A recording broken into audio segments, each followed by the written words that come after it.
Rahmat dan Ibu Yuli, tadi ada 3 hal yang perlu saya tanyakan lagi. Pertama soal hak paten.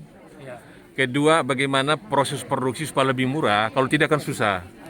Kemudian bagaimana mereka bergabung dalam koperasi supaya ada jaminan proses produksi lebih murah dan ada pembelinya. Silakan Pak.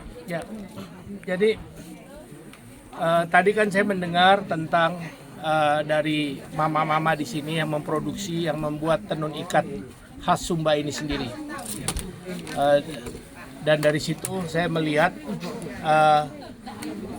bahwa masih banyak yang bisa dilakukan, dibenahi dari proses bahan baku sampai barang itu jadi. Artinya yang dibenahi itu adalah bagian proses waktu.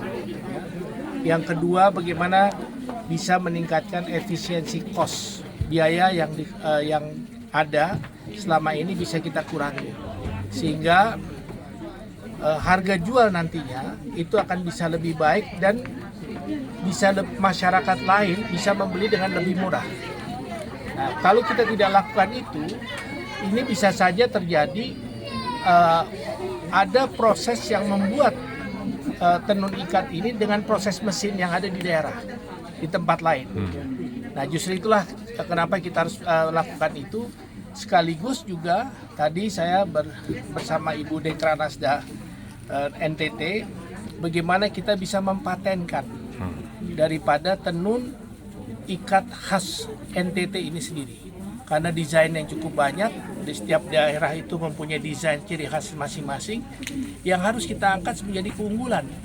Dan ini harus karena semua proses ini desain itu membawa nilai-nilai kultur, budaya dari daerahnya masing-masing. Dan ini adalah value-nya. Disinilah value daripada tenun ikat kita sendiri.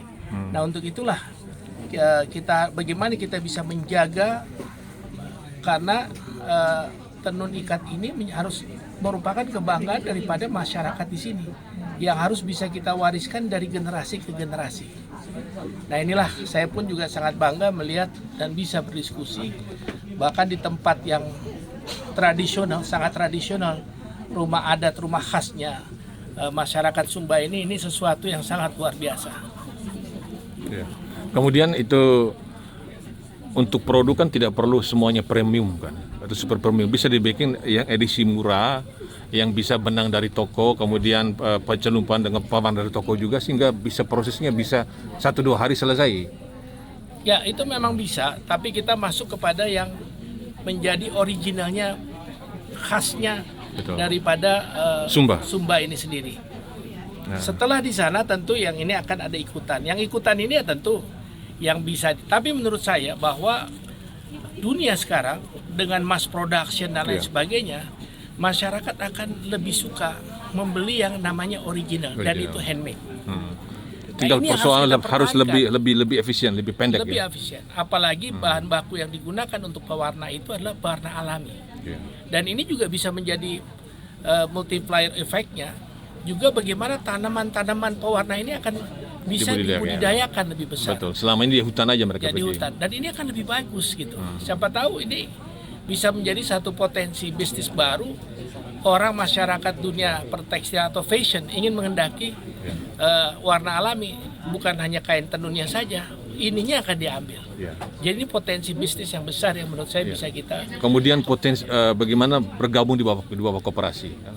Jadi saya juga menyarankan, tentu dengan adanya Dekranasda, saya juga mendorong bagaimana harus bisa dikerjakan juga bersama-sama, berhimpun bersama-sama melalui koperasi.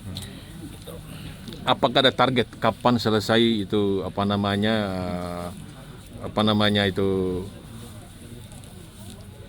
koperasi dan kemudian merek itu selesai? Jadi betul-betul hak ciptanya betul-betul selesai, kan bisa dalam 1-2 bulan. Dengan kunjungan saya kemari ini tentu saya akan lebih intens berbicara dengan Ibu Gubernur yang juga anggota DPR RI, bersama-sama juga dengan Ibu Bupati dan juga yang terkait dengan Pak Bupati maupun lainnya. Dan tentu kita harapkan secepat mungkin. Karena ini juga bagian yang penting untuk mengambil momentum dalam pertumbuhan ekonomi nasional. Terima kasih Pak. Terima kasih Pak.